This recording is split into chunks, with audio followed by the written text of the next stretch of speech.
La Segunda República de España fue un hito en la historia. Nunca antes se habían realizado reformas sociales, culturales, económicas y políticas en tan poco tiempo. Pero ¿cómo fue esto posible? Para entender mejor, hace falta volver atrás en el tiempo. El rey español tiembla de miedo. Su reinado puede acabar pronto. Tras el desastre anual, España es un caos. Las peleas políticas y sociales han dejado a la nación sin alguien que la guíe. Si no consigue una solución pronto, sus beneficios de monarcas irán rodando calle abajo. A veces, las soluciones aparecen solas.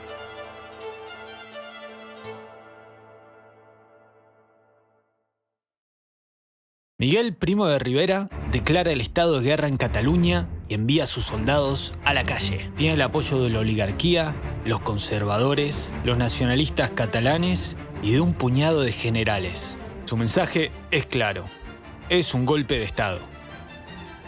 Pocos se pronuncian en contra de semejante ataque al sistema de gobierno. La mayoría decide esperar la decisión del rey. Después de escuchar las opiniones del gobierno y los militares, decide darle el poder a Miguel Primo de Rivera. Se disuelve el gobierno civil y comienza la dictadura.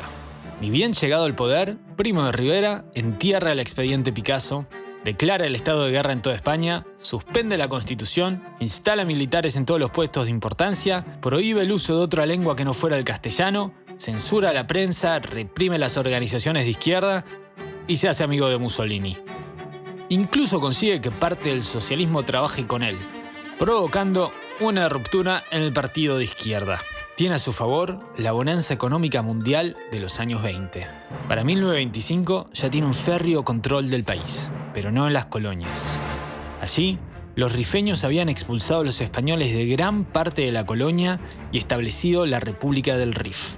Primo de Rivera, comprometido con mantener el honor español, forja una alianza con los franceses y juntos ejecutan un desembarco en Alhucemas, en medio del territorio controlado por los rifeños. La campaña militar es un éxito y solidifica a Primo de Rivera en el poder. La campaña también sirve de ascenso para un joven militar español, Francisco Franco. Los ascensos siempre fueron causa de conflicto en el ejército. Por un lado, estaban los africanistas, que preferían ascender por mérito de guerra. Por el otro, los junteros, que preferían ascender por estricta antigüedad. Durante la dictadura, Primo de Rivera decide quién sube el escalafón. Como es de esperar, militares insatisfechos confabulan un golpe de Estado.